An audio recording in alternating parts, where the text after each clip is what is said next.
All right, so I got a bunch of questions from you guys on the latest Ask Me Anything as I lose my voice here. I've been shooting videos here for an hour or so. And some of you guys, you asked way too many questions, so I had to just narrow it down to one or two. But let's go ahead and get started. I'll start with some Twitter questions, and then we'll get to the YouTube stuff. Chris Boyd asks, is Shakur Stephenson the goods to you? You know what? As you mentioned in your question, there is a lack of power there. There's also a lack of legs. I don't know how else to describe it, but he's not very steady on his legs. Now, this could just be because he's a pup, and he's got to gain some weight and kind of grow into his, what I call man mass. He just hasn't grown into that yet. Some athletes have it really young. A guy like LeBron James, isn't, you know, when he was 15, he looked like he was 40, you know? He's just a freak. But most guys, you know, you kind of have to grow into it into your 20s. And maybe Shakur Stephenson will grow into his man mass and really develop some power in a more pro style. But right now, based on what I see, I don't see a future star. I just don't see the package that's going to survive in the pros at the elite level. But let's see. Maybe he'll show us something. He's just a pup. Tommy Boseo asks, how does the PBC continually afford to overpay their fighters? At some point, the PBC money has to run out, right? Well, look, it's funny you asked that. I actually tweeted something today. It was an episode of 10 Count that myself, Steve Kim, and Doug Fisher shot 2 years ago, released 2 years ago today, where we were talking about the PBC's financial issues. And it was interesting to look back at that video and see all the things that we kind of warned people were coming and how it's all played out. So right now with the PBC, you'll notice the majority of their cards featuring their bigger stars, the younger, more profitable, marketable stars, go to Showtime. A lot of their cards go to Barclays because they have deals worked out with the execs that own Barclays, as I've talked about, and Showtime pays for their fights. They put up a fee, right?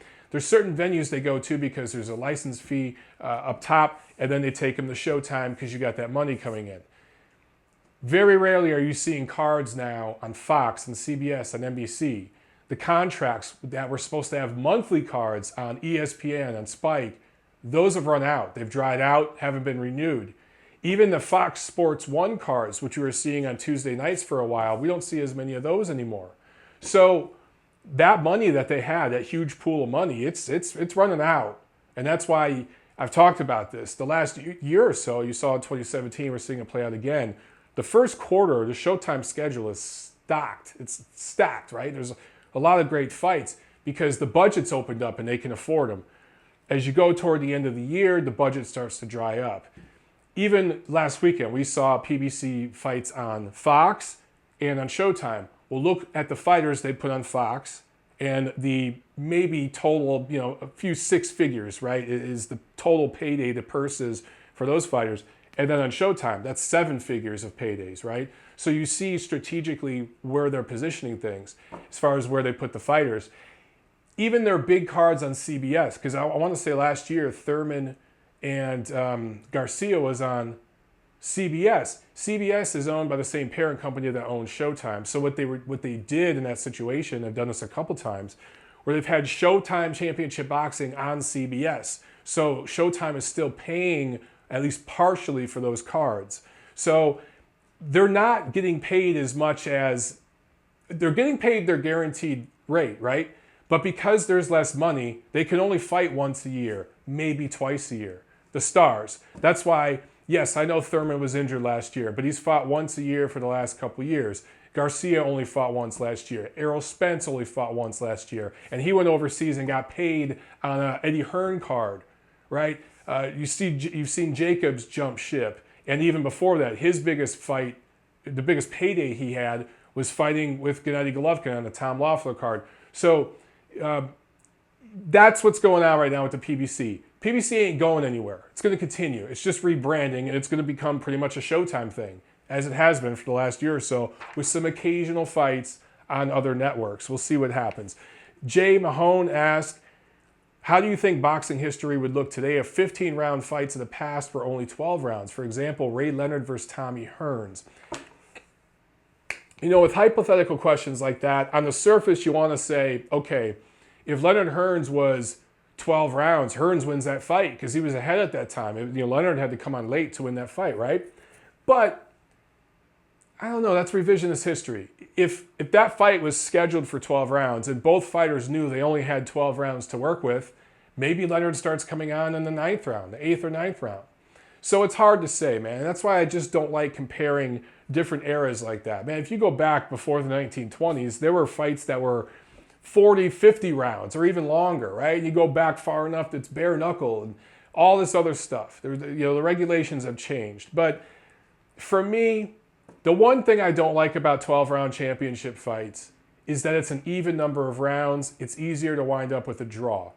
You still could with 15-round fights, but that one, you know, that odd number of rounds, sometimes that would change things up. The draws were less likely. I don't know. That's just what I saw.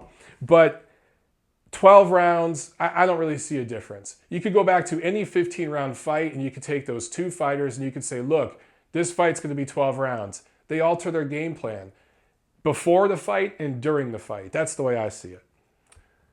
Okay, Gerardo Granados. How much can Eubank Jr. improve by replacing his entire corner, dad included?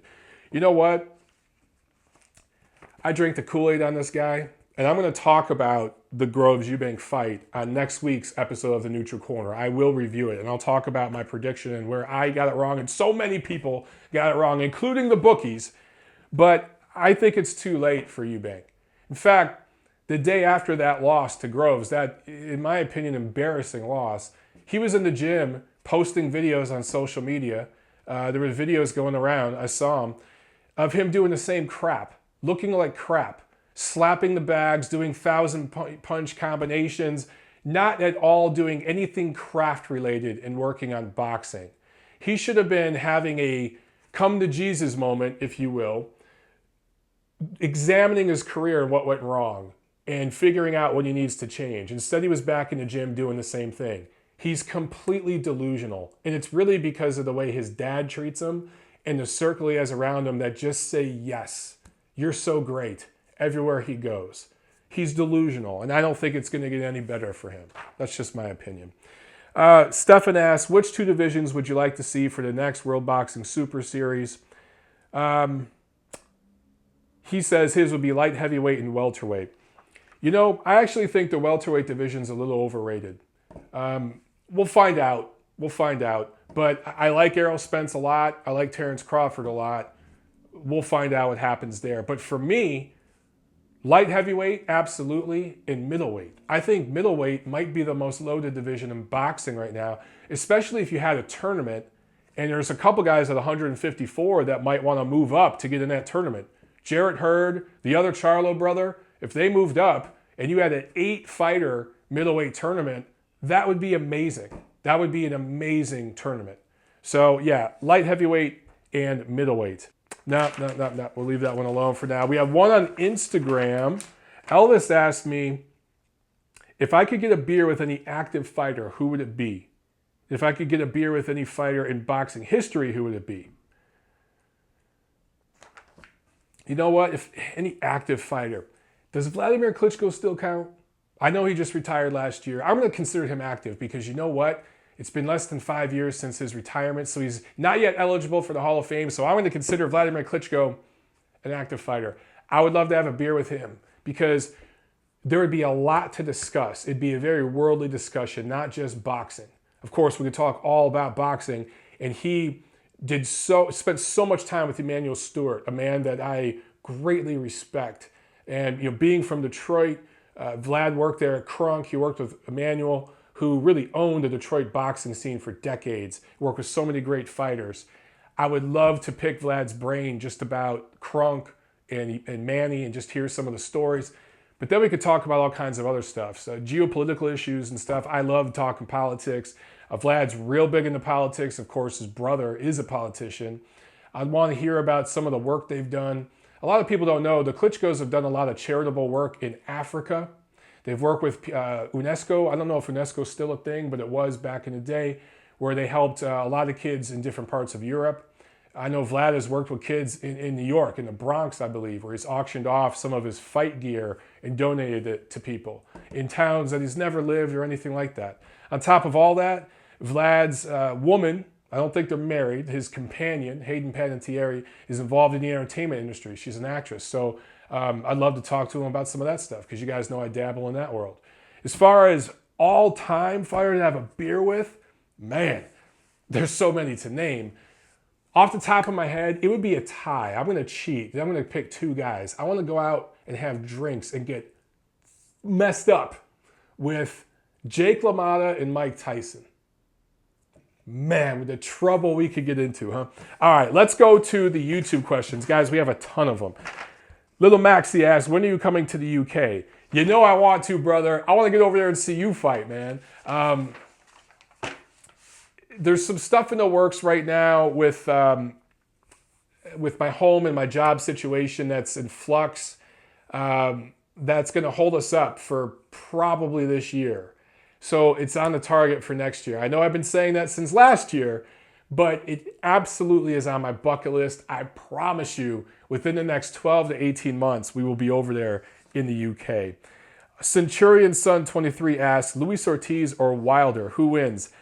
Look, I'll talk in that fight more in detail on the neutral corner coming up. But off the top right now, I've been saying it since last year, before the whole VADA controversy. I like Wilder in that fight, and I like him rather wide. And I'll get into more of why later on. Counterpunch Boxing asks, why is it all the good boxing channels like yours, and maybe mine along with many others, are not supported like the clickbait channels? And what would you say to someone wanting to start their own channel? What advice would you give them when it comes to the whole boxing media game? Man, I could do a rant video on that for an hour, brother. I will say this. The more you tell the truth, the less friends you have. That's something I've learned a lot, especially living here in Los Angeles, which is ground zero for media, entertainment, academia, social media, all that stuff. Maybe, go further up to Costa Frisco for the social media tech platforms, but it's here in California. California runs America.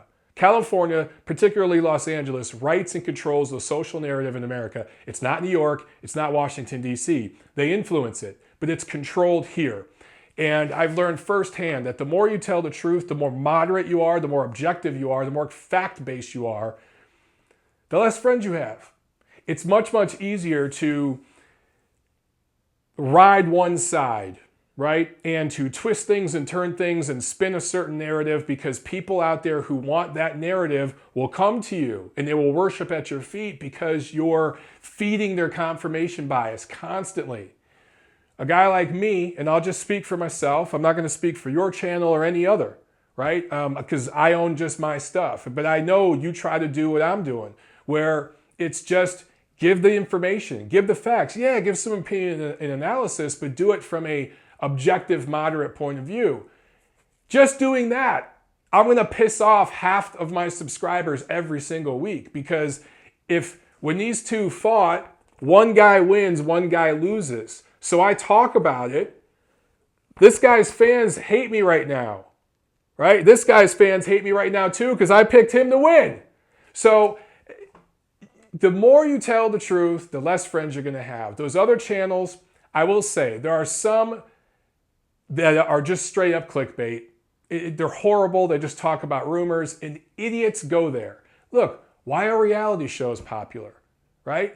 There are shows, I love, there's a show on the Science Channel, here's how much of a nerd I am, called How the Universe Works. It is one of my favorite shows. It might be my favorite show right now to watch. Yeah, I know, nerdy shit, right? Maybe there's 1% of the population that is into that. Meanwhile, these shows with the Kardashians and all these morons on MTV and BET and VH1, all these music channels that don't even play music anymore, it's just a bunch of reality shows, they have massive ratings. Even shows like Dancing with the Stars or any kind of competition show like that, after a couple seasons, I grow bored, right? But there are people that love those shows. And that stuff's an escape. I understand it. I actually understand it. But yeah, When you're more intellectual, and this is boxing, so I use the word intellectual loosely, but the more intellectual you are and fact-driven you are, the less people are going to subscribe to you. That's just the way the world works, man. If I could give any advice, here's what I would give. And here's what I believe, and this is why I believe in myself. Quality always wins out over quantity. It might take 5 years, 10 years, 20 years, but eventually quality speaks for itself. And I'm posting up a body of work here on my YouTube with Boxing Monthly. I'm getting involved with Ring Magazine this year, although some people there don't want to see that happen. The people that matter do want to see it happen, so it will happen. I'm building up my own body of work, right? On multiple platforms. Just continue doing you, man. And after time, quality will speak for itself. Okay, Lee J, your favorite boxing fight of all time. Whoa. Bro, that's impossible. That's impossible. But right now, off the top of my head, you can't mess with Gotti Ward, particularly the 9th round. Just such an emotional fight. And Castillo Corrales. You can't mess with those two fights. Drew 23, why isn't your office decorated? I guess you were talking about where I shot my little video there to get questions from you guys. That's the day job. They've moved me around in several different offices. I got sick of decorating the office for them to move me to another one. My current office sucks. It's cold in there. It's dark. There's no windows. Ugh, I don't like it. But I can't complain. The day job pays the bills so that I can do everything else. I own a home in Los Angeles. I've owned 2 homes. And yes, some of that is from the money I've made in boxing and from acting and comedy and other stuff. But it's mostly because of the day job. So, you know, I can't complain. Got to pay the bills. Cletus McDonald asks, how do you manage to maintain fairly neutral politically and culturally? I happen to believe that many of the YouTubers with polarized views on politics are reaping the benefits of such a polarized climate. So, dude, you pretty much just said what I was saying. Yeah, I agree with you. Look, for me, it's just a personal philosophy. There are channels out there who make videos about me and some of my colleagues, like Steve Kim, Doug Fisher, and others that I've worked with, calling us all sorts of names. There are people out there who think I'm biased, who think that I'm all the ist words, you know, racist, sexist, you know, all this stuff. And they just make crap up. And depending, one week I'm racist against Russian white people, the next week I'm racist against black people. Take your pick, depending on who I criticize. Those of you who actually follow me and listen and actually watch my work consistently, you know I'm not biased, right? I have preferences as far as fighter styles and the way certain promoters go about business versus others. Absolutely. But I'm not biased. I tell the truth the way I see it. It's just a personal philosophy I have, brother. And I've taken dozens, when I say dozens, I mean it, dozens of political quizzes since I was in my teens. You can find them online and stuff now. There's some really, really good ones that are detailed. They take a couple hours. And I tell you, I shit you not, every time I take them, my results come right down the middle. I'm just right in the middle on this stuff because I don't know what it is. I like to hear every point of view. I like to examine every possible option and try to use the scientific method to apply everything in my life. That's just the way I am. And I try to do it with boxing. So yeah, that probably makes my channel more niche. But let's be real, 90% of what's on YouTube, and I'm not just talking about boxing, I'm talking about any subject matter, 90% of it is shit. It's mindless drivel. But again, I go back to the reality TV example. 90% of what's on TV is reality TV, and it's popular. People watch it. Go figure, man. You know, I love good food. I love to cook. I like to eat delicious, good, healthy food. People out there eat Burger King and Taco Bell all day. So there you go. Rockstar asks, how did you get where you are now? What made you become a boxing journalist? Is that your full-time job? And what made you want to make a career out of it? When did you get involved in boxing? How did I get where I am now? Dude, I could talk about that for a long time. Just in life in general. I've tweeted this before, but a lot of you guys might not know this. I moved to Los Angeles when I was 30 years old. No job, no money, no friends, no nothing. I owned a car. My car was a 2001 PT Cruiser with like 160,000 miles on it, and my clothes. And I had a computer. And I drove out here, and I slept on an associate's, a guy I knew from back in the day, a friend's floor on an air mattress for 6 months. And every day I'd wake up and I'd eat a peanut butter and jelly sandwich and drink that just add water coffee. That's all I could afford, in cereal. That's what I ate every freaking day for 6 months while I applied for jobs. I started from that, and that was 2010, to where I am now. So how did I get where I am now, dude? Working my ass off and just believing in myself. I could talk about that for an hour or so. As far as when did I get involved in boxing, I started blogging well over a decade ago, back when I lived on the East Coast, just for fun. The old East Side boxing. I knew nothing about writing and journalism. I had no background in that. Horrible grammar. My grammar in English was so bad that people used to ask me which country I was from. I used to get that. People would be like, yo, where are you from? And I'd be like, oh, I'm from Detroit. No. Where were you born? What country were you born in? That's how poor my just the way I talked was. I've worked really hard at my speech, on my vocabulary. It sounds funny, but I've read the dictionary a bunch, and it's still nowhere near where it should be. But I've worked on that kind of stuff for a long time. But anyway, for over a decade, I've blogged and stuff. But when I moved here to LA in 2010, I started meeting guys at the gym. And they would see some of my blogs and stuff, and they told friends of friends of friends about them. And a guy that I knew got me involved with the people running the media for the Los Angeles Matadors, which was the World Series of Boxing team here in LA. And that's where I started actually attending fights ringside and writing and posting them for websites. And actually there was a small fight mag that's no longer around that I used to contribute to with those. So it wasn't even totally professional. I mean, those really should have been professional fights, but they were kind of semi-pro, amateur, somewhere in the middle. That's where I got my start. That was back in like 2010, 2011. And I've just worked my butt off to get where I'm at now, man. So, and you know what? I got to give a lot of credit to my woman, Tiffany Lamb. She's the one who's really kicked me in the butt to start doing this stuff more and more and more. Yasmo asks, would love to have heard your opinion on the Eubank Jr.'s performance and his future. If I recall, I remember you picking Eubank to win the tournament. Yeah, you know, well, when the World Boxing Super Series first started out, I favored Callum Smith, to be honest with you. But I was going back and forth between Callum Smith and Chris Eubank Jr. And again, I'll talk more about this on the Neutral Corner next week. I'll get more into it. Bottom line, guys, is I drank the Kool-Aid. And again, I wasn't the only one. But I was astonished at how horrible he looked against George Groves last Saturday. And it's not that George Groves looked great. He didn't. On that night, David Benavidez would have beat him. Gilberto Ramirez would have stopped him. Both those guys would have probably stopped Groves late. He didn't look great. But it was just boxing 101, basic fundamentals, and that was enough to beat Chris Eubank Jr. It was amazing just how Chris Eubank Jr. looked like, kind of like Conor McGregor, like a guy who was in a completely different sport and picked up boxing for 6 months and gave it a try. That's what Chris Eubank Jr. looked like to me. That's how bad he looked.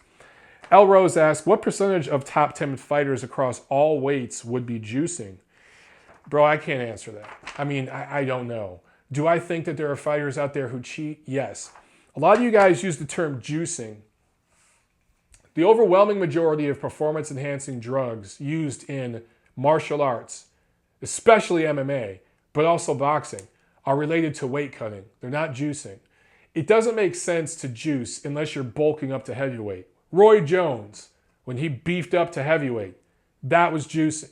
Shane Mosley moved up in weight. That was juicing. Evander Holyfield blew up in weight. That was juicing, all right? There's plenty of examples we can point to. Shannon Briggs, I mean, come on. You know, that's juicing. But a lot of the PED use in boxing is related to weight cutting and things like that. So, and masking agents and stuff like that. But I couldn't tell you what percentage. I would say it's the minority. I don't think it's the majority. There's too much at stake. But are most guys out there trying to find an edge, some way, shape, or form? Abso-freaking-lutely. And that's in every sport. That's just the nature of the beast. Bruce Wayne asked, do you believe aliens are watching us? No. AAXX asked, any advice or tips on moving to LA? I'm over the Northeast. Hey, I hear you, man, but are you sure you want to do LA? It's expensive here, bro. It's expensive. There are other places you could go where there's great weather and are much, much cheaper than LA. If you have your mindset in LA, I would recommend Koreatown. It's my favorite part of town. It's affordable, and it's the most East Coast-like area of LA. But that's just me. If you want beach living and all that, you got the whole freaking coast that you can go to. And some beaches are cheaper than others. If you're looking for the absolute cheapest area to go, San Fernando Valley.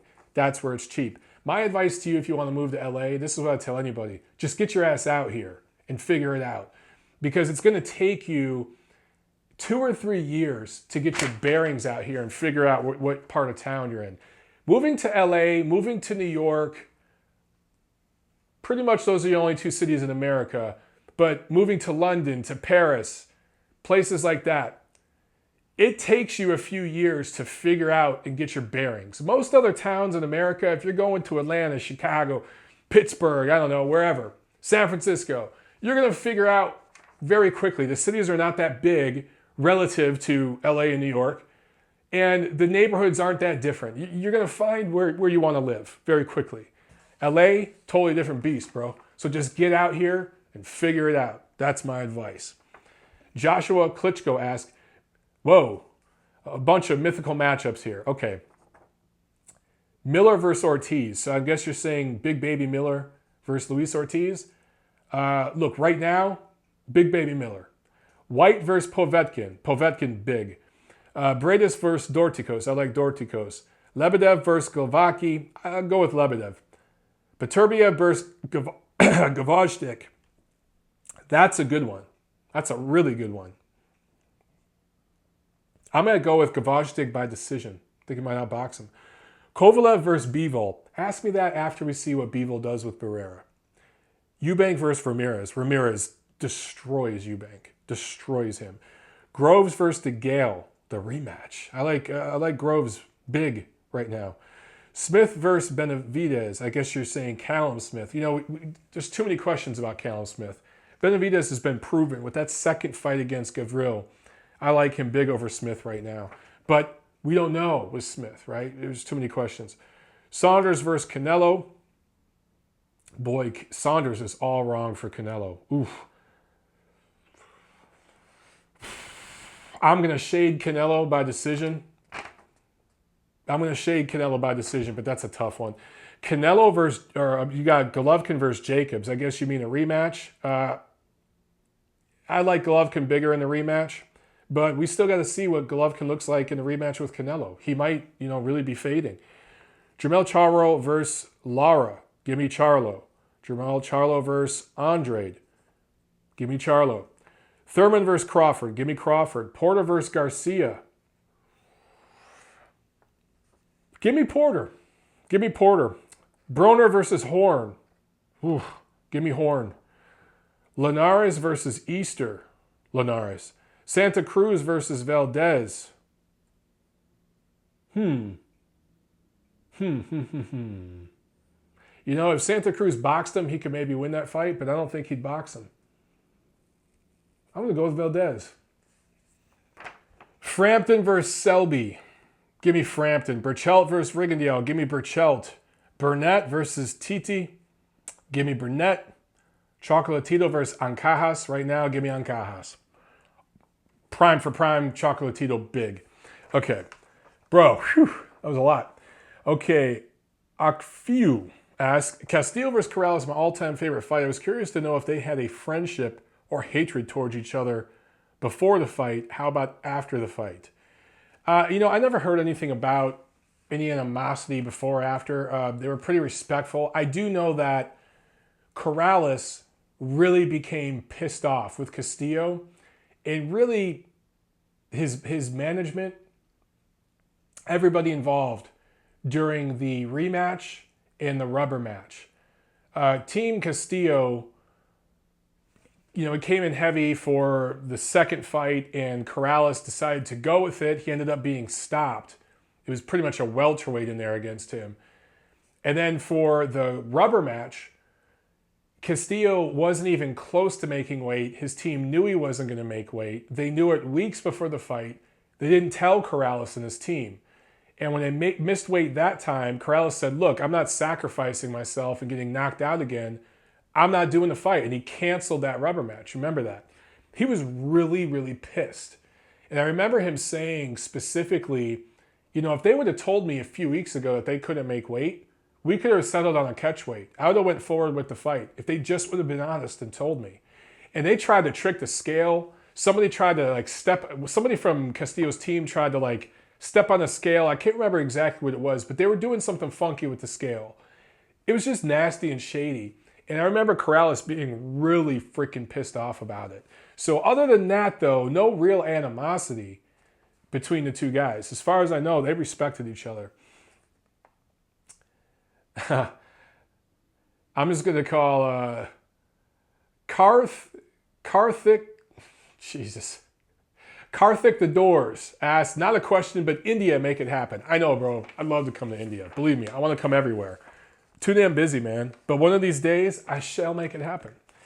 Devin Cruz asks, who do you think is the most underrated fighter of the 2000s? Underrated fighter of the 2000s. You know, I'd really have to think about that, bro. I mean, that's 10 years, and there's 17 divisions. Off the top of my head, I will say that Chris Bird, I think, is a very underappreciated, underrated fighter.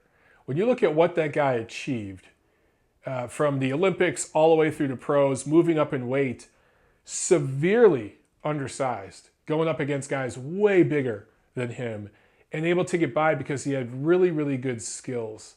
And people talk about, oh, the heavyweight division was really poor back then.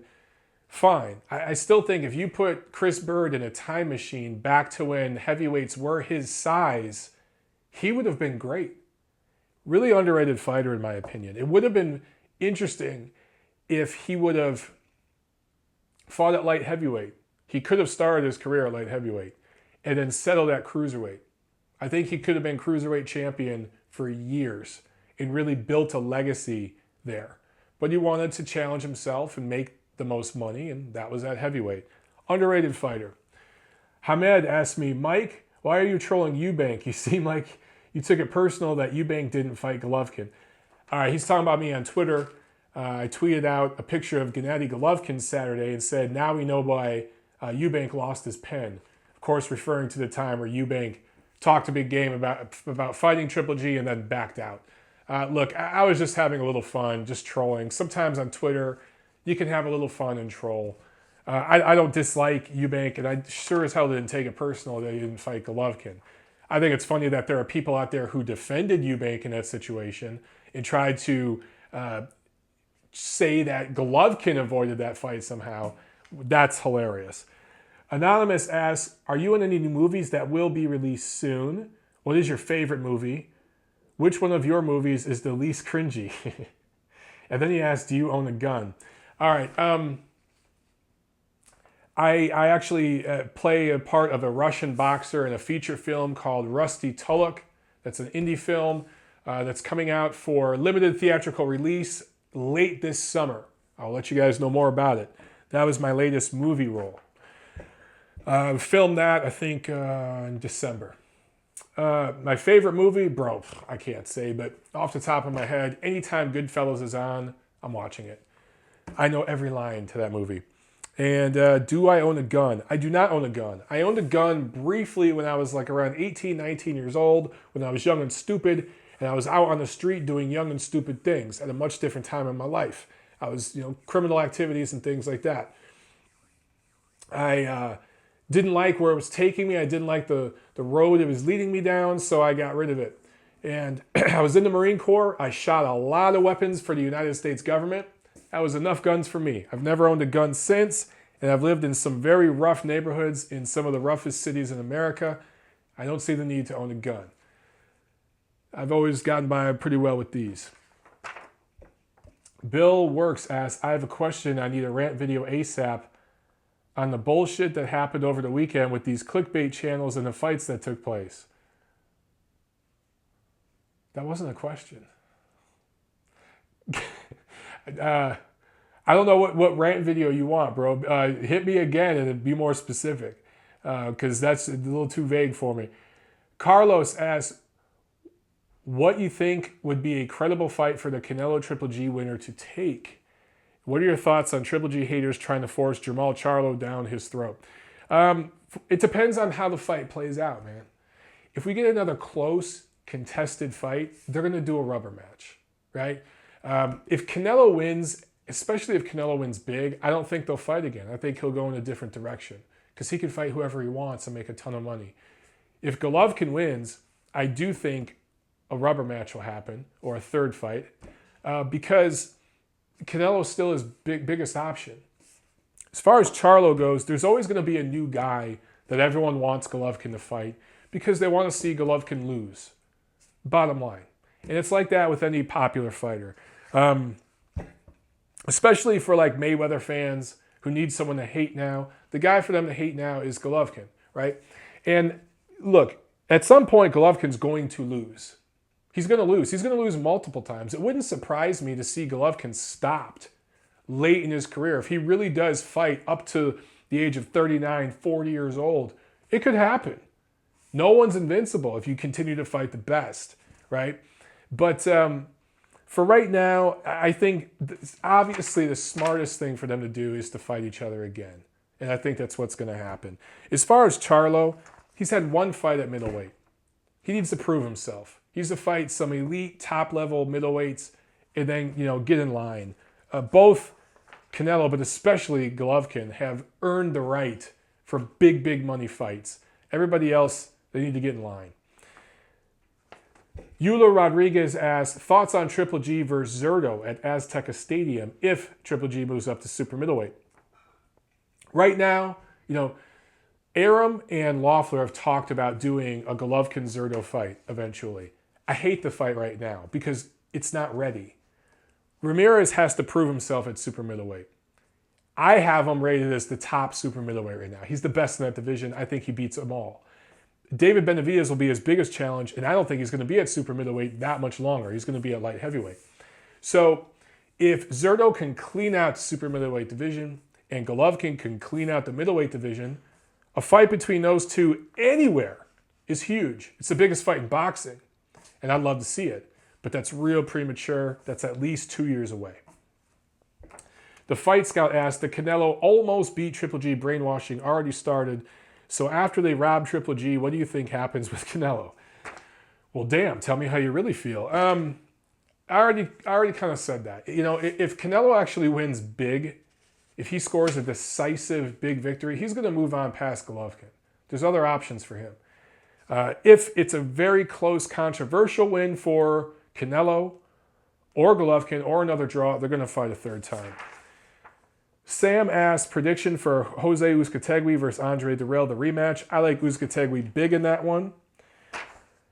Fratero asked, who is the fighter you have met who is the biggest asshole? Generally speaking, every fighter I've ever met has been really, really cool. I will say this. I've heard a lot of horror stories about Adrian Broner. I've never met the guy, but I have people that have met him, that have told me about their interactions with him, and he's really just a jerk. And I've seen him turn down autographs from kids. I've seen kids ask him to sign their gloves and stuff, and he said no and walked away.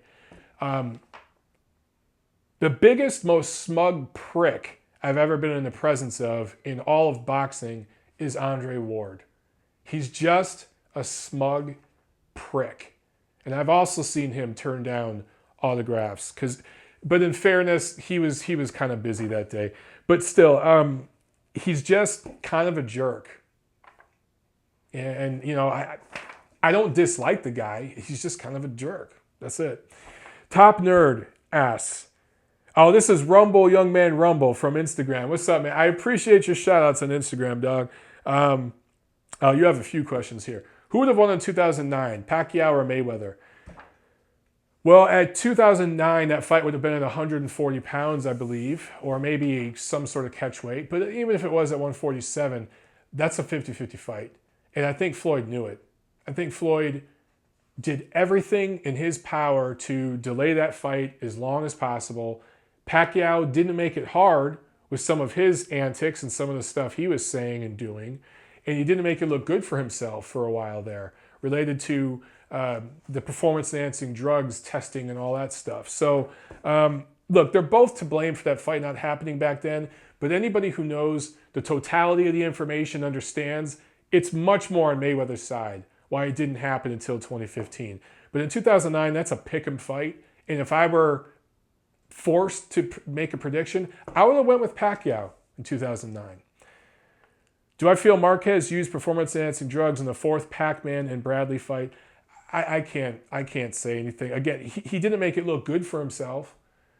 After that fourth Pacquiao fight, he had never hurt Pacquiao before, and suddenly he's knocking him down and knocking him out.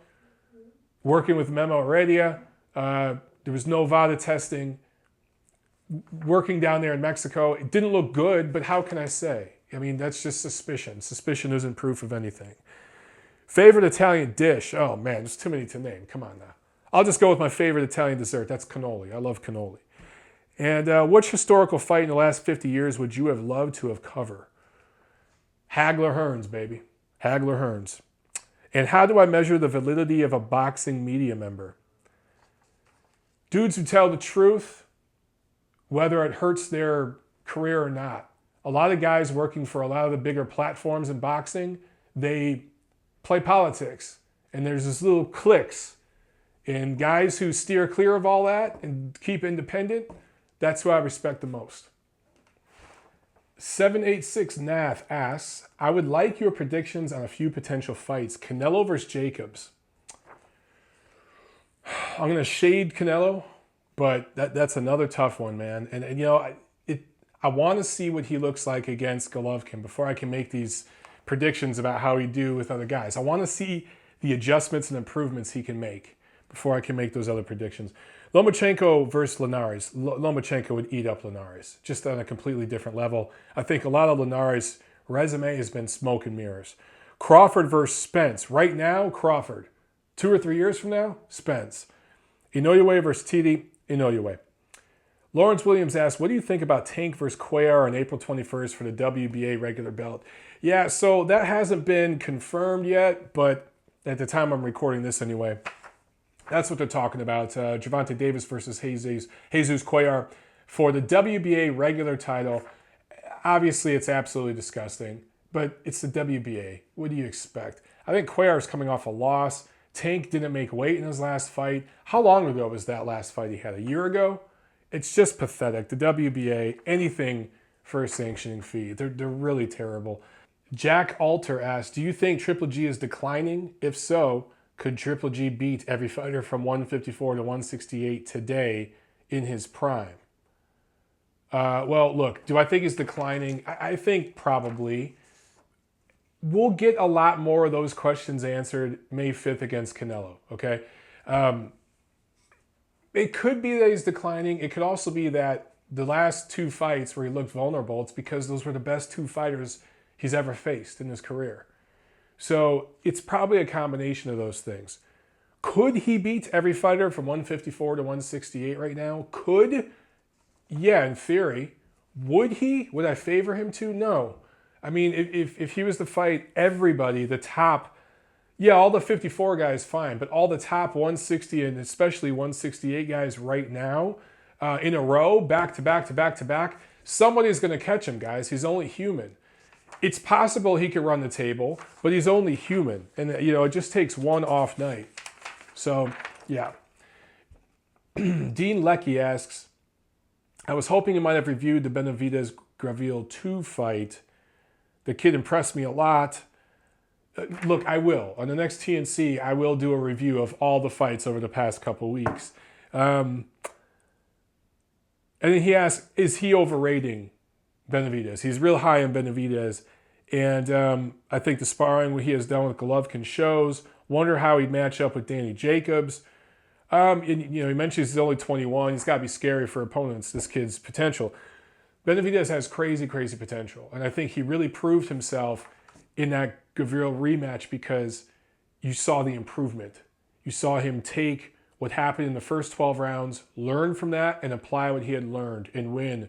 And that's what I predicted would happen, right? You guys are all focusing on that prediction, but I got every other prediction that weekend correct, and there was a ton of fights. So, I think that ton of potential. He is only 21. If he was to fight Daniel Jacobs right now, Daniel Jacobs would box his ass off because there's just a difference in experience there, even going back to the amateur level. Benavidez doesn't really have that much amateur experience. So pump the brakes, but obviously I'm really, really high on the kid. And obviously I got to get some water. I'm talking too much tonight. But yeah. You're not overrating him, but just slow down a little bit. All the potential in the world, but we got to see how he develops. Okay, Cody asks, what's the better move for Eubank Jr.? Ditch his dad completely or keep his dad as a strength and conditioning coach? And then who do I got in Broner versus Figueroa and Valdez versus Quigg? Okay, the best move for Eubank Jr. is to leave London. Move to Los Angeles, or maybe even LA would be too much for him. Move to Texas, Florida. Just get away from his normal hangouts. And he comes to LA and parties all the time. And start with a completely new team and just learn how to box. Because he has the boxing skills of a novice. There are 15-year-old kids who work out in my gym that I see every Saturday morning sparring who have better boxing skills than Chris Eubank Jr. So, Broner versus Figueroa, I don't think that fight's still happening based on their legal troubles. Valdez Quigg, I like Valdez in that fight. I think he's going to show us something. Tim Nick asks, why is it freezing in your office? I don't know, man. So I work in this building downtown, right? And it's one of these clean energy buildings, solar energy powered, whatever. They turn the heat off on the weekend. So, and this week we had a 3-day weekend because of the President's Day holidays. So when I came back to the office Tuesday, the heat had been off all weekend. So it's cold as hell because it was cold this weekend. So all the cold stores up. And then the heat, everything electrical is solar powered. So the heat doesn't turn on until the sun comes up. So that morning was freezing. Usually Monday mornings are real bad. By Friday, it's good. And it's the complete opposite effect in the summer with the air conditioning. Edgar Valdez asked, what's your day job? Okay, well that goes right along with that last question. I work for a bank downtown. I do reporting work, I'm a business analyst. So I've been doing that kind of stuff for a while. I took myself to school and took some classes at community college here in LA in my 30s to learn some computer programs and stuff like that. And I do that stuff during the day. So a lot of times when I'm tweeting you guys and stuff, I got headphones on, listening to music, and I'm busting out a report at work. I'm also tweeting with you guys while stuff downloads or uploads or whatever. MJB Taco. What's up, MJB? He asks, do you think Benavidez showed enough improvement in his second fight with Gavril to show he's the real deal? Also, when are we going to get together for a beer? My man, this Saturday, you coming to Superfly, right? I'll see you Saturday. We'll have a beer. But we need to do it for real with the ladies one of these times. Absolutely. Gavril, yeah, dude.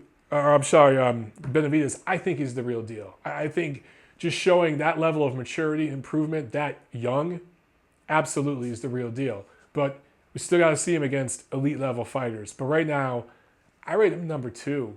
I got Zurdo Ramirez number 1, and I got Benavidez number 2, and I got George Groves number 3. That's super middleweight. Hawker Mustang asked, I noticed your channel only has 6,000 subs. On the other hand, Dante's channel has 127,000 subs. I have theories why. How do you explain it? I kind of talked about this earlier in the video, man. Look, you know, for the record, Dante's channel has been around a lot longer than mine. I started my YouTube channel, I think, almost 3 years ago. It's been like 2 or 3 years. Really so I could speak my own mind more, because the stuff I wanted to talk about, I would write articles. I'd write a whole article, man, 2,000 words, whatever. I'd send it off to the publisher, to the editor, and they'd say, Mike, I don't want to touch this. This is about racially sensitive stuff, or about performance-enhancing drugs, or you're being too critical of this promoter or that promoter. And they wouldn't want to publish it because they wouldn't want the backlash. So I was like, you know what? I'm just going to start my own channel. It was actually Tiffany who convinced me to do that so that I could speak my mind more. Also, you know, I don't watch Dante's videos, so I don't know, but I'm assuming they probably interview fighters. I know some of these other channels like The Boxing Voice and stuff, they interview fighters, they go to gyms. I do some of that, but most of the time, if I'm going to the gym and working with a fighter, it's because I'm going to write an article for Boxing Monthly magazine. I'm not going to go just stick a camera in someone's face and do a video asking inane, useless questions. You know, what's your favorite color? You know, but people like that stuff. Again, reality TV versus TV with substance. Which is more popular, right? So, yeah, there's some race baiting that goes on those channels, and a lot of people like that stuff, dude. I'm not going to do it. What's crazy is so many of the fans of those channels that could get so much better information here. Really, and I'm connected to people, top-level people in this business, and I talk to them almost every day. I hang out with them and have beers with them and stuff. Those fans just want to call me biased and stuff when they're on the biased channels and they don't want to come over to my channel. Look, dude, it's all good. I love my 6,000 subscribers. I interact with you guys. I do stuff like this with you. I'm happy. So the other channels, they got more subscribers and stuff. But again, I know in time, my body of work will outshine theirs. And that's really what I care about. Jerry Pleasant asked, who do you favor in Spence versus Crawford? Well, I already said, you know, right now, Crawford. In a few years, Spence. Pacquiao versus Lomachenko. Lomachenko big. He just outboxes Manny at this point. If Canelo beats Triple G, do you favor him over Charlo and Jacobs? Again, I got to see what he looks like in this rematch with Golovkin. The rematch with Golovkin and the adjustments and improvements he makes, or lack thereof, is going to show us the level he's at right now. We're going to get a lot of questions answered about how real Canelo is as an elite middleweight in this rematch. If I had to share a 6-hour plane flight next to Dante or Ego, who would you sit next to? I don't know who Ego is, so I guess Dante. And for the record, I've actually met Dante, and he's always nice to me. Very, very nice to me in person. And there's things he's told me about his personal life that would probably shock most of his subscribers. They'd probably unsubscribe from him if they learned a little more about his personal life, so his family and stuff. Anyway, always nice guy to me. Always been pleasant to me. He's been pleasant to Tiffany. Fricky asked, have you ever considered becoming a boxing commentator? I'd love to, dude, when my voice isn't going out because I talk too much. But I've done some hosting work in the boxing world, and I've done some radio work and stuff like that. So I've kind of cut my teeth, if you will, and I'm ready for the opportunity. It's just going to take one of these promoters giving me a shot. And I've been so close with Golden Boy a few times with some of the cards that they stream on Ring, and not even necessarily the cards, but the events like weigh-ins and stuff. I've been very close to getting one of those assignments, but they always go, you know, in another direction. But at some point it's going to happen. You know, we'll see. Alexi asked, what is your view on Zab Judah? Wow. That goes back. I think what you're asking about is the stoppage. For those of you who don't know, Kostya Tszyu fought Zab Judah back when Zab Judah was going to be the next big thing undefeated, knocking everyone out. Came from New York, so he had that whole media behind him there. The old guard, BWAA, he was their guy. I think that was Max Kellerman's first man crush. And Castillo just flattened him with a counterpunch. I want to say it was the second round. First or second round. And Judah tried to prove he wasn't hurt. He got up too fast and he was wobbling. And referee Jay Nady, who a lot of people used to call Jay Shady, stopped it immediately. And there was a riot after the fight. And I think Judah got suspended because he choked Jay Nady. Do I think he needed to stop it immediately? No. He could have gave him a chance to fight on, but Judah was pretty messed up, and Zoo was going to knock him out regardless. Castillo here, Zab Judah here. Just Castillo is just a better fighter, and that's it. Ariane Ratha asks, Carlos Monzon versus Marvin Hagler, who wins? Good question. I'm going to go with Hagler in a very close, disputed, split decision win in a 15-round fight. If those two fought a trilogy, it'd go 2-1. They'd ping pong. But I'm going to go with Hagler. I just think Hagler had an extra element of toughness and meanness that would grit him out of victory over Monzon. Steven Schneider, do you think something like the Super 6 will become more commonplace considering the reception it has received? I think so. I mean, maybe not in America, but I think it's been a big hit over in Europe, and I think they're going to do another one in 2019, possibly 2020. They're already talking about it. So, preliminary talks. But yes, it will happen again. Look, Superfly. If you look at what Tom Loeffler's doing with the Superfly cards, that's going to be a once-a-year card, maybe even more, maybe twice a year card going forward. And that's basically a round-robin tournament with little fighters. So, yeah, I think we'll see more of that, especially if fighters from different parts of the world are willing to come together and fight under one outfit like that. Absolutely. The Super 6, or the World Boxing Super Series, I should say, the way they've outperformed the Super 6 tournament that Showtime did a few years back. They basically learned from the mistakes of that tournament, and they've run a really, really good show. It's going to be interesting to see what happens, though, with George Groves in the super middleweight finale, because he has a really bad shoulder injury, and they're going to have to postpone that fight. So I don't know. They can't punish him and put somebody else in for him. They're going to have to delay that fight.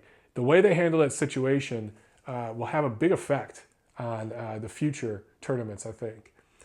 Ko Matsuda asks, what was the first fight you saw? And what is the reason you got hooked into boxing? And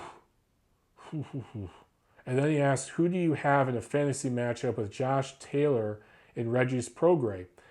Two young prospects who look real, real good. Prograis is about to fight Julius Ndongo. We'll get a lot of questions answered about him in that fight. Right now, I'd take Josh Taylor because he's just more experienced. But Prograis might have the better pro style. It might have more substance to him in the pro game later on. We shall see. Right now, I'd take Taylor, though, because he's just more experienced. Honestly, bro, I can't remember the first fight I saw. I was in diapers. I honestly can't remember.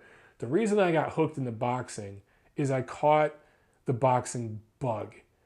When you start training and working out and feeling your body change and doing stuff in the gym, trying things and it works, trying things in sparring or just in drills and it works, and processing things in your head, laying in bed. I remember laying in bed thinking about, man, I want to try this.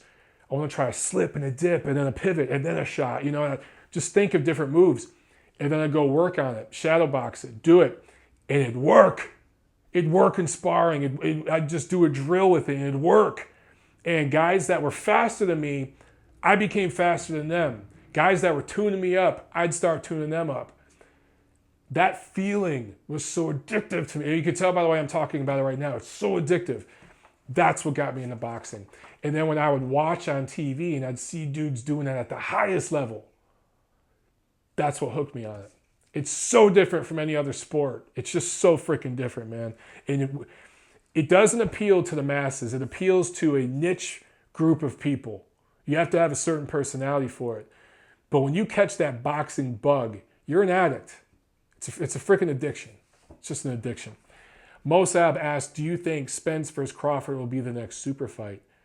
When should we see it before its expiration date? Good question.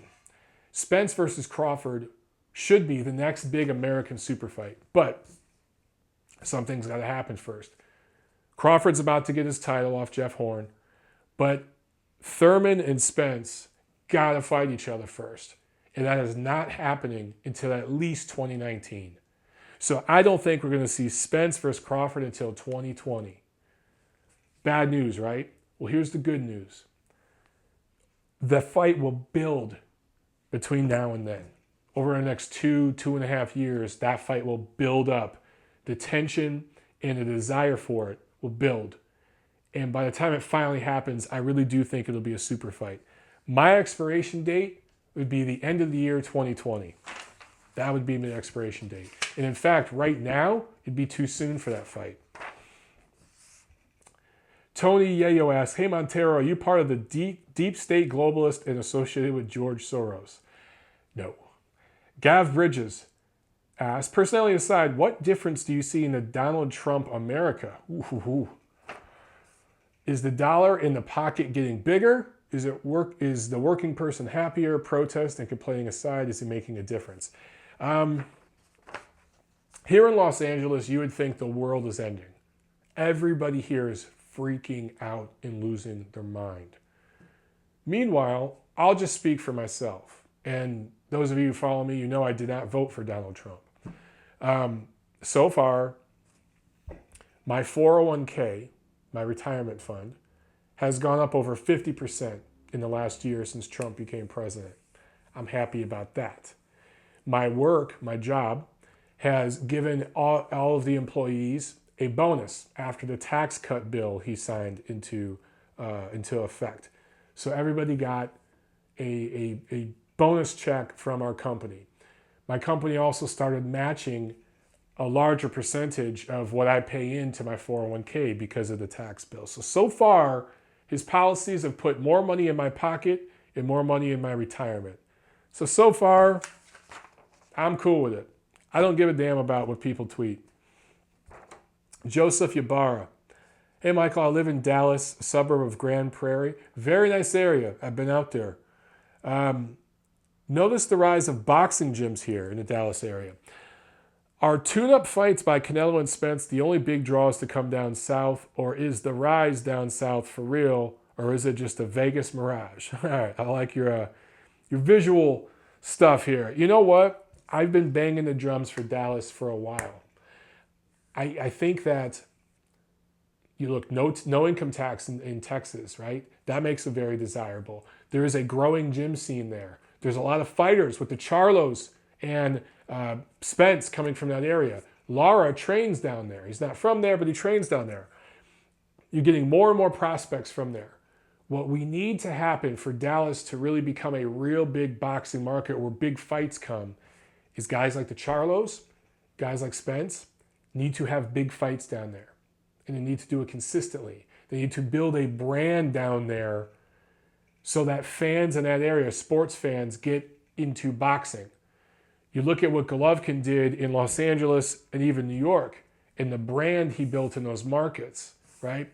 And there's a lot of other fighters we could point to, but let's look at Terrence Crawford in Omaha. Is Omaha a boxing powerhouse? No, but he's building a scene there. And don't be surprised if over the next 10 to 20 years, you don't see some prospects that start popping up from that area of the country that Terrence Crawford inspires and builds. There's going to be kids who want to emulate him. So yeah, I think Dallas will be a player to get big fights because they have big arenas down there. But they got to get big fighters building a big market down there, boxing market, consistently. Instead of just a star fighter coming down there, the guys from there need to build that market. Once it's established, yeah, the big fights will come, bro. Believe me, they'll come. If they can save money, if they could fight in an arena that seats 100,000 people and not pay taxes, yeah, they're going to come. They just got to build the market. Renee Salcido asks, why do they allow fighting in hockey, yet other sports you could be banned or suspended for a long time? Because they're pussy sports? I don't know. Yeah, I don't know a whole lot about hockey, but fighting is in the nature of hockey, right? It's part of the sport. It's just accepted. Armin asks, where's your detailed Groves versus Eubank recap? Would be interesting, especially after your prediction. Again, TNC next week, all right? Watch it. MRK Young asks, Mr. K. Young asks, the majority of top 10 fighters at 147 are with Heyman. How much do you believe this will stifle the next step in Crawford's career? I think it's going to be tough. I think it's going to be really, really tough for him to find opponents. What he needs to do, line him up, knock him down, even if it's B-level opposition. If he's going to fight, obviously with Horn, that's going to be pay-per-view, but he's going to get a title, and then he can defend his title. He can go back to Omaha, and he can defend it 3 times a year on ESPN in front of big crowds that do good ratings on ESPN. It doesn't matter if he's fighting B-level guys because all the A-level guys are with Heyman. At some point, the drums will start banging for fans to see him fight some of those PBC guys, and the risk and rewards scenario will be worth it for them to jump ship and to do a cross-promotional fight. We've seen PBC do that recently to get their fighters big paydays. Right now, is Crawford going to bring you a massive payday? Not necessarily. Guys like Danny Garcia, guys like Sean Porter, they can all fight each other. They can fight Keith Thurman again and make just as much, if not more money because of the Showtime money pouring in as they would fighting Crawford. Once there's enough demand for a pay-per-view fight with Crawford, then they can make more money with him, then it'll happen. But that's going to take time, man. Oleg asked, did you see the KS1 versus Joe Weller YouTube boxing match? And then he asked, what do you think about the US versus UK boxing? How do they compare in terms of fighters, TV audiences, blah, blah, blah. I did see that YouTube match. I have no idea who KS1 and Joe Weller are. Absolutely no idea. But I saw that, I guess they're... are they singers or something? I don't know, rappers or something. And they fought on YouTube during one of the World Boxing Super Series cards. And it was very highly viewed. I thought it was fun. I thought, better boxing skills than we saw from like Conor McGregor in his freak fight with Floyd. So why not? Have fun. As far as US versus UK boxing, it's really hard to compare the two. Look, California as a state is bigger than the UK, right?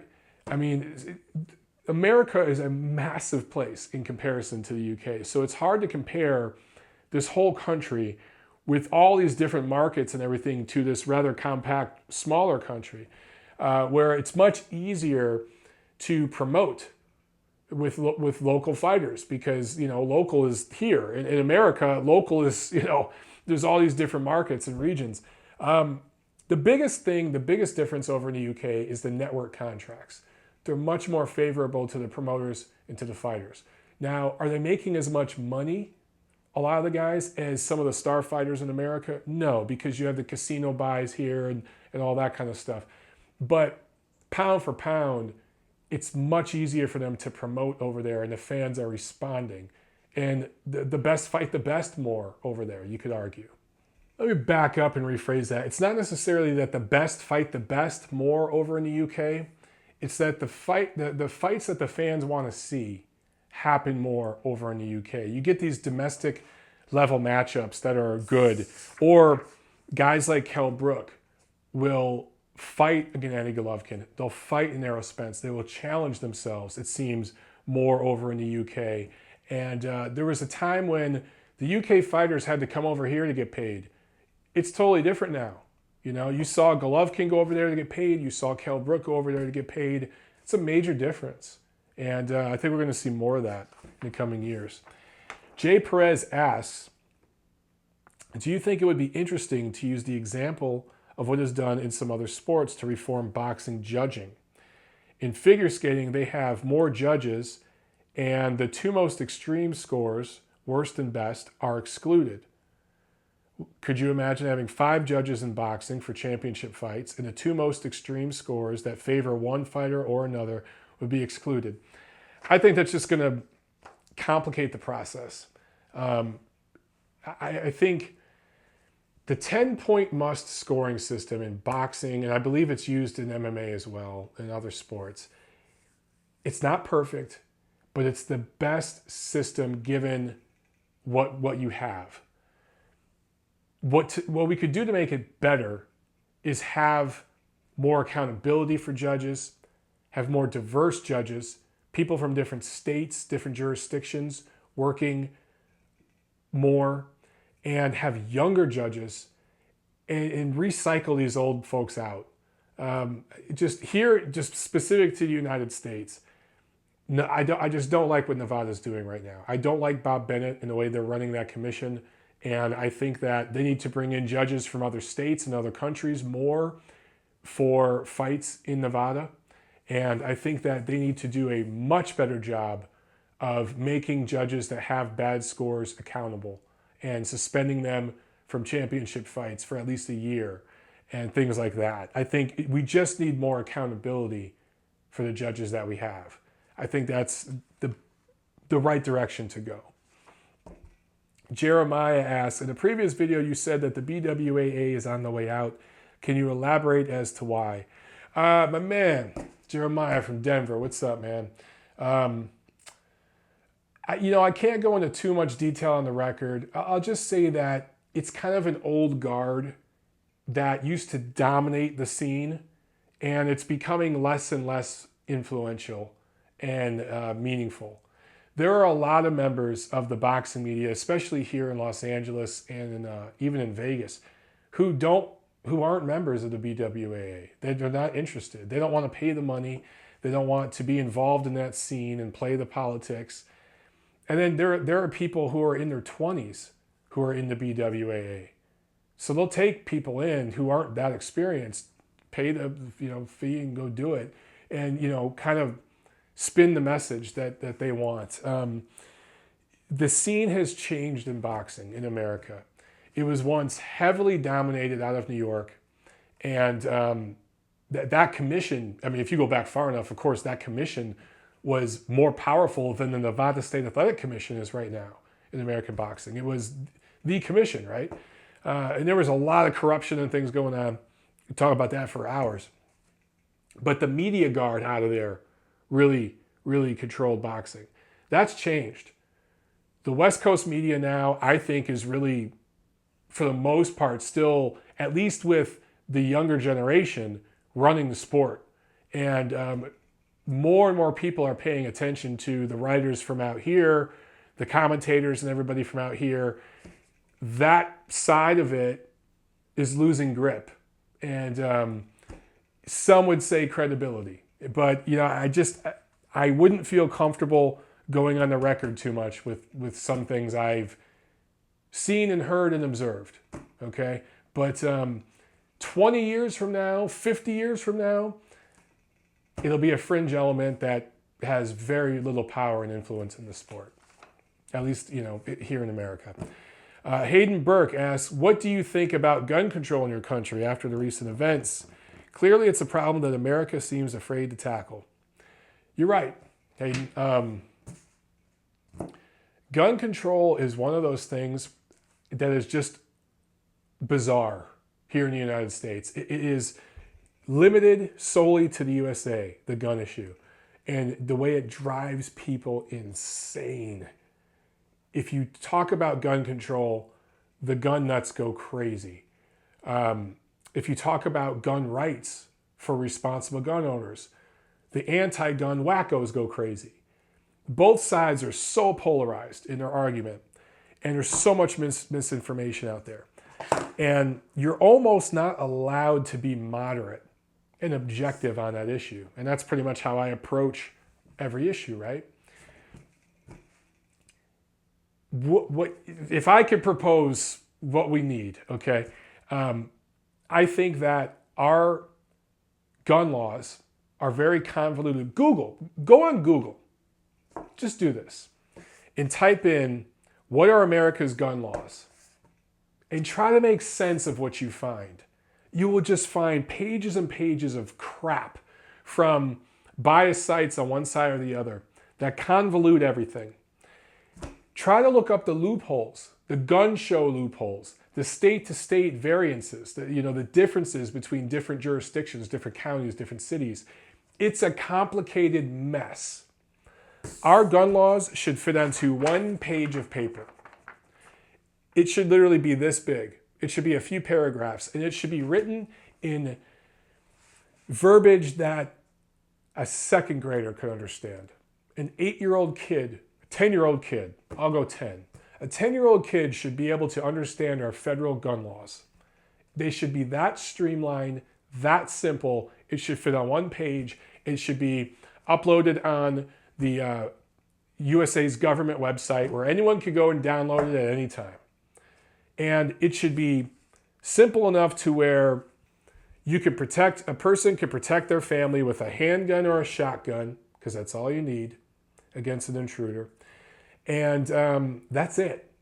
All the paramilitary gear, the tactical gear, the semi-automatics. Don't yell at me, people, because I know what a real semi-automatic is versus what the media says is a semi-automatic.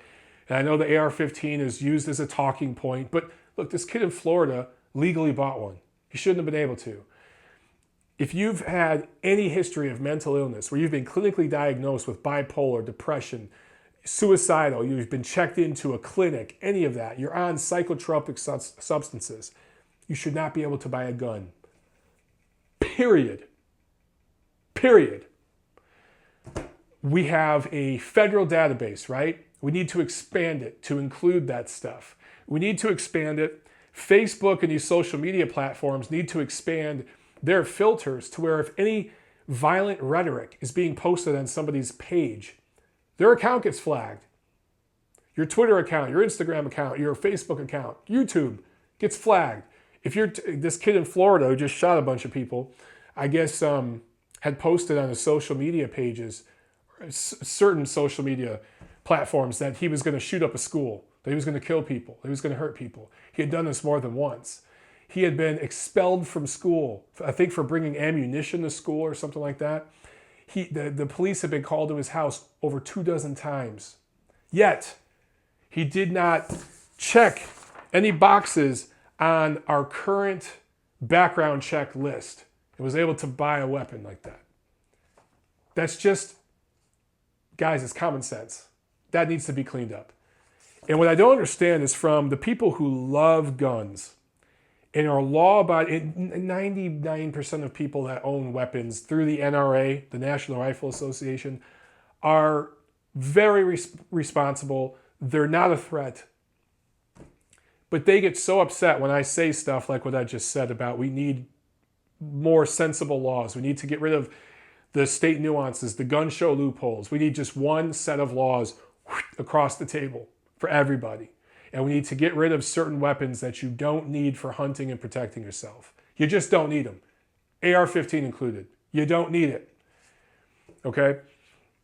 If you like shooting at a range, okay, you can go to a gun range and rent an AR-15 or whatever weapon for that day and shoot that gun at the targets, and then you turn it back in, and then you go home.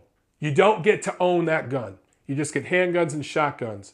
Maybe a very simple type of rifle. I'm spitballing here, guys. Stay with me. But if you are a responsible gun owner in the NRA, you should be pushing for that kind of legislation because it actually protects you. Because every time there's a school shooting like this, the far left media attacks the NRA gun people. They are constantly blamed for these shootings. So what I don't understand is why the right-wing NRA gun people don't push for stricter legislation. Because I'll tell you what's going to happen. If we outlawed guns tomorrow, If guns were just against the law, guess what? We're still going to have gun violence in the inner city. Gangbangers are still going to get access to guns and shoot each other. Whack job kids are still going to find a way to buy guns on the black market and shoot up schools. The problem ain't going away. The problem is societal. It's cultural. So pass the legislation. Make sensible gun laws. And if you're a responsible gun owner, you got nothing to worry about. It only makes you look better. It only protects your rights more. That's why I don't understand why the right wing isn't pushing for more gun legislation. Doesn't make sense to me. But watch my subscribership get cut in half because of what I just said. Watch that happen. Acizo asked a bunch of questions. Heavyweight prospect that could be in the mix in a couple years, Daniel Dubois. Look him up. Who's the biggest puncher pound for pound right now? Murat Gassiev. Have you ever dated a black girl? Okay, I'll answer that in a second. Should there be a weight class between light heavy and cruiserweight? Absolutely not. We need less weight classes, not more. Have I ever dated a black girl? Okay. Something a lot of you don't know about me. When I was real young, I lived in a predominantly Italian neighborhood. I lived like on the Italian block in town, a little Italian section of town. But from about 15 years old to 30, when I moved to LA, I lived in predominantly black neighborhoods. So most of the girls I dated throughout high school and my 20s were black girls. Going back in school, I went to the prom. I think I went to 4 proms. All 4 proms I went to was with a black girl. Most of my friends in school, most of my coaches, teachers, counselors were black. I used to walk and talk a lot different back then, but I lived in predominantly black areas, and yeah, I dated a lot of black girls. I had 3 serious relationships in my 20s. You know what? In my early to mid 20s, I had 3 serious relationships, and all 3 of them were black girls, more specifically West Indian. One was from Bahamas, one was from Jamaica, one was from Trinidad. So, I did. As I got into my late 20s and started to get into acting, it started to get into the financial industry stuff, what I do for my day job. That's when I started meeting different kinds of women. And when I moved to LA is so diverse. That's when I started dating all kinds of women. Now, I hooked up with all kinds of different women back on the East Coast. You know, there was women of every stripe. But in LA, it just was like on steroids. There's just a little bit of everything here. So I kind of traveled the world a few times. But I started dating, the first white girl I dated, quote unquote, was actually a Mexican girl. And she's the one who taught me, because at the time, myself, like most of you, a lot of people in America anyway, thought Hispanic was a race or Mexican was a race. And this girl was from Mexico, but her family was 100% from Spain. She was Basque Spanish. So she was a Basque Spanish Mexican. And she explained the difference to me and all this different stuff. And it's like, whoa, she got me woke on that whole thing of the myth of the Hispanic Latino race, which is all crap.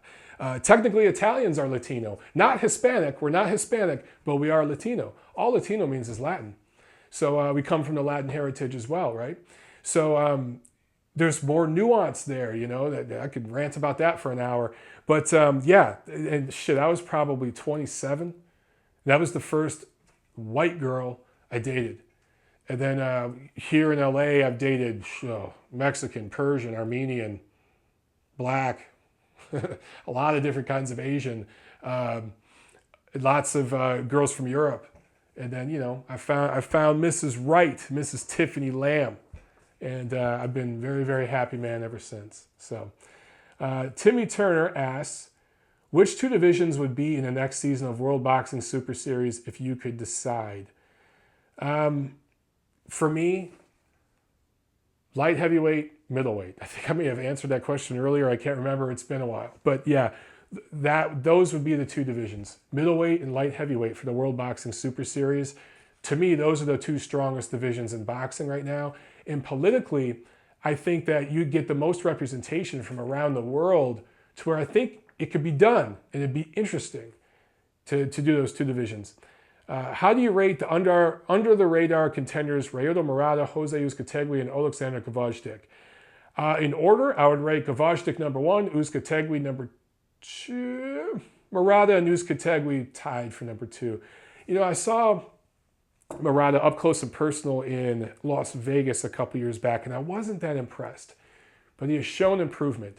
And I think Uzcategui is going to show improvement against Terrell in their rematch and win that fight. And Gvozdyk, I'm real high on him. I think there's a high ceiling with him. Who's your favorite Italian-American boxer and why? Tony Canzoneri was the best Italian-American fighter ever. And one of the best pound-for-pound top 10 fighters ever. Guillermo Papaleo, same with him. Or Willie Pep. Willie Pep was the best featherweight ever. I don't care what anyone says. He was the best featherweight ever. And the best defensive slick fighter ever. Period. Does that mean, you know, I think he'd beat everybody? No. But just in terms of his defensive style, sick. Just sick. So it'd be a tie between Canzoneri and Papaleo. Those would be my two. And for Tony Canzoneri, it's just because he was so great and so underrated and fought everybody. The thing with the old Italian fighters that nobody talks about this, they weren't white back then, okay? And I'm not trying to get political with race and all this, but they were a non-white mongrel race. And this is the United States government talking, okay? Not just boxing. That's why so many Italian fighters changed their last names to try to blend in Anglo society. But they couldn't avoid the color barrier, right? Some of the old Irish champions and Jewish champions even would avoid fighting the black fighters of that era back in the day. And the Italian fighters didn't. A lot of times because they couldn't. They had to fight the black fighters, but they wanted to fight the best. And if you look at guys like Pep, Tony Canzoneri, I could name a bunch of them, going all the way back to Gaspare Leone, who is known as Casper Leone. He changed his name. He anglicized it. He's kind of seen as the grandfather of all Italian-American fighters. They fought everybody, and especially those two I named, man. Look up their resume. They fought everybody. All right, last question. From none other than Tiffany Lamb. She had to get in the mix here. Would I rather get in a street ball with the Klitschko brothers, both Vladimir and Vitaly, blindfolded, or skydive? So Tiffany's trolling me here because she knows I hate heights. And she's like, how do you hate heights? You were in the Marine Corps. You had to rappel off of cliffs. You had bullets flying over your head. You had to clothesline upside down a freaking mountaintop over a swamp. But I'm still scared of heights.